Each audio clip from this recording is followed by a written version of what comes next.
Buenos días, soy Luis Gutiérrez Pusel. El día de hoy me gustaría hablar sobre gobernabilidad. El 29 de junio del 2009, el Banco Mundial dio a conocer su informe anual de gobernabilidad, en donde reprueba a México en 4 de sus 6 indicadores de gobernabilidad: en regulación, gobernabilidad, rendición de cuentas, corrupción, Estado de Derecho, seguridad y estabilidad. En el informe se observa que, considerando las calificaciones máximas obtenidas por México desde 1996, hubo una disminución en todos los indicadores. El presidente Felipe Calderón declaró que el documento es impreciso y que tiene contradicciones. Dijo, aunque el país tiene problemas serios, lo que en realidad padece son problemas de percepción. Ante esto, los partidos de oposición han tratado de sacar raja política, que el PAN no la hace, que hay que regresar con el PRI porque son los que saben gobernar, etcétera y etcétera. El propósito de esta presentación es tratar de responder a la siguiente interrogante. ¿Están equivocadas las bajas calificaciones sobre gobernabilidad dadas a México por el Banco Mundial? Pero antes de responder esa pregunta, me gustaría hablar sobre el concepto de gobernabilidad. ¿Qué significa? ¿Es la gobernabilidad una precondición para el desarrollo o una meta del desarrollo en sí? ¿Está México y sus instituciones gradualmente perdiendo la capacidad de gobernar? ¿Es cierto que vamos de mal en peor? Y si ese es el caso, ¿por qué? ¿Qué es lo que estamos haciendo mal y qué podríamos hacer para mejorar la gobernabilidad? Gobernabilidad es la acción de gobernar de los estados, lo que hace el Estado. Sus indicadores reflejan la percepción de los principales actores acerca de la efectividad de un gobierno para hacer su función: sociedad civil, empresarios e inversionistas extranjeras. Refleja la opinión pública acerca de las capacidades del gobierno. Es una medición cuantitativa de la situación de un país. Es una fotografía que capta un instante.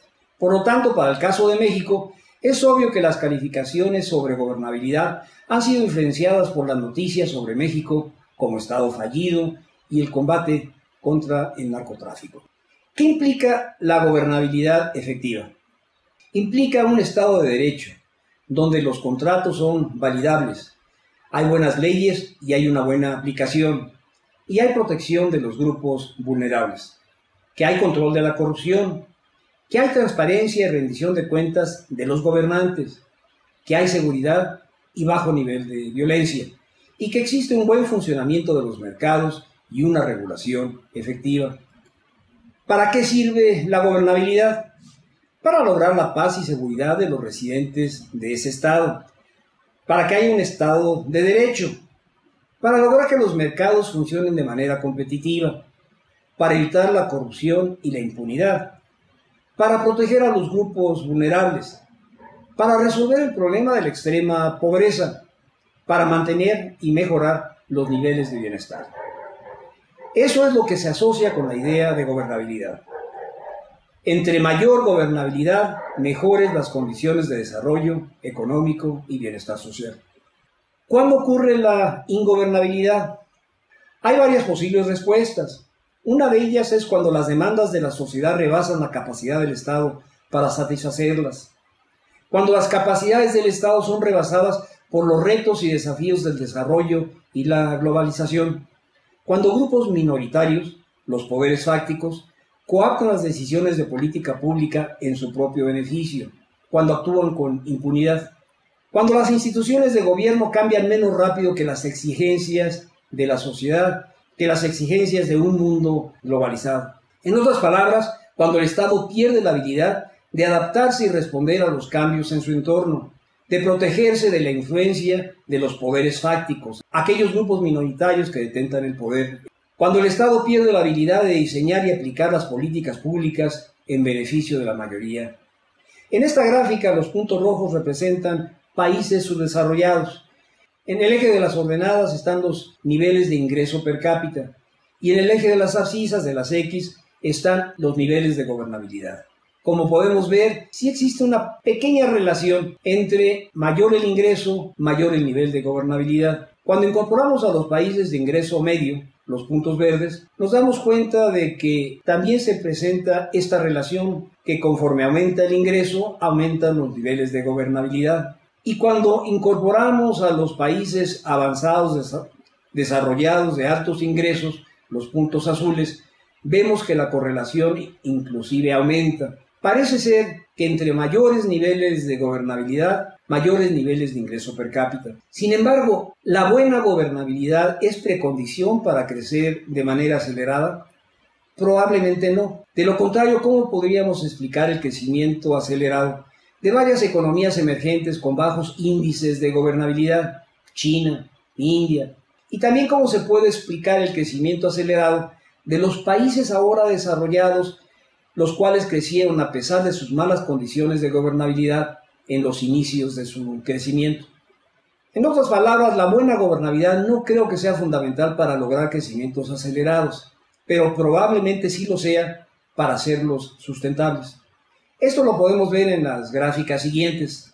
Aquí tenemos a los países de bajo crecimiento, entre ellos México. Se ve que estos países tienen bajos niveles de gobernabilidad. Cuando incorporamos a los países desarrollados, los puntos azules, vemos que estos tienen mayores niveles de gobernabilidad y a la vez tienen mayores tasas de crecimiento del PIB per cápita. Aquí tenemos a los países de alto crecimiento y niveles de gobernabilidad medios, tales como China, India y varios otros países de Asia. De tal manera que podríamos concluir con base en la experiencia internacional que se puede crecer aceleradamente sin tener las mejores condiciones de gobernabilidad.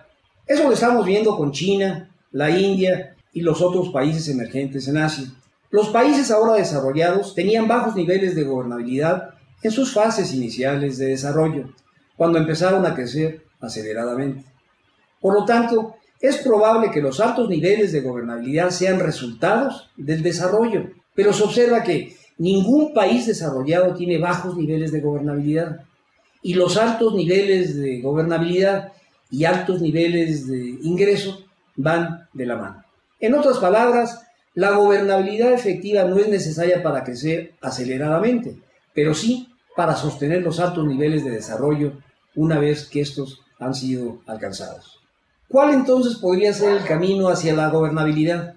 Los países de bajo crecimiento probablemente tienen que pasar a crecer de manera acelerada y eventualmente para ser sostenibles los altos crecimientos tienen que aumentar sus niveles de gobernabilidad. Para pasar del bajo crecimiento al crecimiento acelerado, se tienen que hacer reformas que transforman a un país de bajo crecimiento a uno de crecimiento acelerado. Y para hacer estos altos niveles de ingresos sustentables, hay que hacer reformas que aseguren sustentabilidad de los altos niveles de ingreso alcanzados.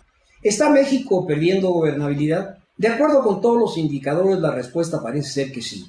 ¿Por qué ha perdido México gobernabilidad? ¿Será acaso porque es una fase normal del cambio? Samuel Huntington decía que la violencia política es una fase inevitable de una sociedad en cambio. ¿Pero es acaso México una sociedad en cambio? Algunos políticos afirman que sí, puesto que al cambiar del yugo priista al panista, la sociedad demandó más cambios. Pero los gobiernos panistas no han podido satisfacer la demanda de transformaciones de fondo, o no han sabido cómo hacerlo. Por ello, algunos expertos opinan que no, que México no es una sociedad en cambio, puesto que México es reacio al cambio, y la última vez que el país verdaderamente cambió fue a partir de la crisis de 1982. Entonces, ¿por qué ha perdido México gobernabilidad?